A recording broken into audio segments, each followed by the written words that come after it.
Chapter 54 mysterious virus. Market में नया computer virus आया था। ये कंप्यूटर वायरस ज़्यादा हार्मफुल नहीं था। ये वायरस किसी की प्राइवेट इंफॉर्मेशन नहीं चुरा सकता था। कंप्यूटर की कोई सेटिंग भी चेंज नहीं कर रहा था। ओवरऑल ये कंप्यूटर को ज़्यादा नुकसान नहीं पहुंचा रहा था। ये सिर्फ उसे बहुत ज़्यादा स्लो कर रहा था और कभी कभी इसकी वजह से कंप्यूटर क्रैश भी हो रहे थे। अगर ये सॉफ्टवेयर किसी भी कंप्यूटर में आ जाए तो बहुत ज़्यादा इरिटेटिंग होता है, क्योंकि ये उस सिस्टम को पूरी तरह से स्लो डाउन कर देता है। काम करने में जो काम आधा घंटे में हो जाता है वो इस वायरस के आ जाने के बाद घंटों घंटों तक रुका रहता। इस जनरेशन के लिए जो सारा दिन इंटरनेट से चिपकी रहती है, ये इरिटेटिंग और इनकन्वीनियंट मीडियम हो जाता था इस वायरस के आ जाने के बाद, जो कि हमारी जनरेशन को बिल्कुल भी बर्दाश्त नहीं था। और ये इरिटेशन और इनकन्वीनियंस बर्दाश्त के बाहर। कोई भी कंप्यूटर यूजर ऐसा वायरस अपने कंप्यूटर में नहीं चाहता था। जल्द ही लोगों को ये पता चल गया कि ये वायरस सिर्फ उन लोगों के कंप्यूटर्स में आ रहा है जिसने गुप्ता कॉर्पोरेशन के सिक्योरिटी सॉफ्टवेयर यानी कि किंग कॉन्ग इंटरनेट सिक्योरिटी को इंस्टॉल कर रखा था। जैसे ही वो कोई दूसरा सॉफ्टवेयर इंस्टॉल कर रहे थे, ये वायरस उनके सिस्टम से ऑटोमेटिकली गायब हो चुका था। अगले 2 ही दिनों में उन लोगों की संख्या बढ़ती ही जा रही थी जो लोग इस सॉफ्टवेयर को अनइंस्टॉल करके उसे वापस कर रहे थे। इस बात से आशीष काफी हिल गया। उसने तुरंत ही अपनी टीम को बुलवाकर ये प्रॉब्लम सॉल्व करने के लिए कहा। हालांकि उन्होंने बहुत कोशिश की, पर वो लोग इस वायरस का कुछ भी नहीं बिगाड़ पाए। अगर ये वायरस नहीं हटता तो आदित्य की कंपनी के साथ पार्टनरशिप का उसका ये सपना वहीं का वहीं खत्म हो जाता और उसे ऐसी पार्टनरशिप का मौका इतनी आसानी से दोबारा कभी नहीं मिलने वाला था। प्लस ये समय बहुत ही नाजुक था। वो इस बात का इंतजार नहीं कर सकता था कि इससे पहले कोई और मुश्किल खड़ी हो जाए। वो कोई ना कोई सल्यूशन ढूंढना चाहता था।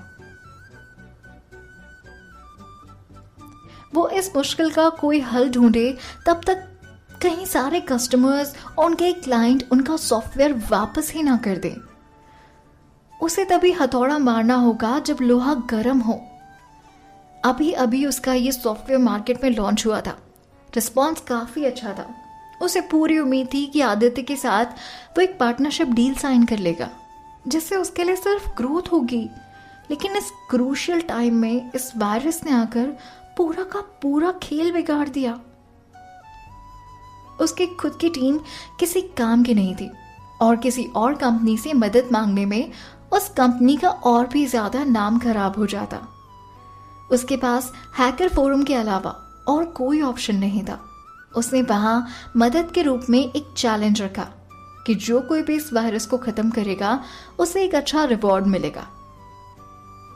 तान्या को उम्मीद नहीं थी कि आशीष इतने जल्दी हार मान जाएगा। तान्या के वायरस बनाने का बस अभी एक ही दिन बीता था और आशीष ने दूसरे ही दिन हार मानकर हैकर फोरम का सहारा ले लिया था। उसने उसका चैलेंज देखा पर कुछ नहीं किया, जबकि उसके चैलेंज से काफी हैकर्स अट्रैक्ट हो रहे थे। प्राइज मनी काफी बड़ा था, तो ऐसा होना लाजमी भी था। पर कोई भी उस वायरस को खत्म ही नहीं कर पा रहा था। अब लोग भी एक्साइटेड और हैरान होने लगे थे कि आखिर ये वायरस आया कहां से। ऐसा कौन सा वायरस है ये जिसे कोई खत्म ही नहीं कर पा रहा, और क्यों नहीं कर पा रहा। अच्छे से अच्छे हैकर ने इस पर ट्राई किया कि वो इसे ब्रेक कर सके, बट कोई भी सक्सेसफुल नहीं हुआ। और फाइनली ये चैलेंज आदित्य तक भी पहुंचा, पर उसके पास इस वायरस पर ध्यान देने के लिए ना तो टाइम था ना ही इंटरेस्ट। और वो भी तब जब वो वायरस केवल गुप्ता कॉर्पोरेशन के सॉफ्टवेयर को ही अफेक्ट कर रहा हो, तो इससे आदित्य की कंपनी को कोई फर्क भी नहीं पड़ता था। तो उसे इस पर ध्यान देने की जरूरत ही नहीं थी। हालांकि इस वजह से वो इस साल के पार्टनरशिप कैंडिडेट को लेकर एक बार फिर से सोच सकता था। और अब जब आशीष को ये बात पता चली तो उसने मानो जैसे अपने दिल पर एक जोरदार सदमा लगा लिया हो। उसे बहुत बड़ा शॉक लगा था इस बारे में। अब तो उसे इतना गुस्सा आ रहा था ना कि वो खुद वायरस को खींच के निकाले और उसके टुकड़े टुकड़े कर दे। ये पार्टनरशिप डील उसके कई दिनों की मेहनत और जिंदगी का सबसे बड़ा सपना था, पर वो अपने सपने से दूर होता जा रहा था इस वायरस की वजह से। फिर उसने हैकर फोरम में जो चैलेंज किया था उसका प्राइस 50 लाख कर दिया। उस इंसान के लिए 50 लाख जो उसकी कंपनी के इस वायरस को खत्म करेगा। 50 लाख। हैकर की दुनिया में तो मानो हलचल मच गई थी। एक वायरस निकालने के लिए 50 लाख।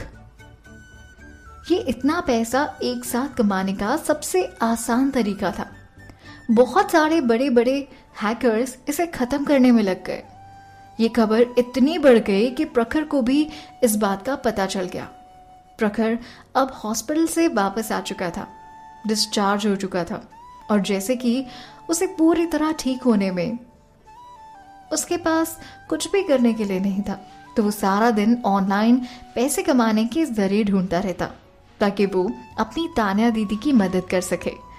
प्रखर ने फोरम पर जब आशीष गुप्ता का रखा हुआ 50 लाख का इनाम देखा तो मानो जैसे उसकी आंखें बाहर निकल आई थी।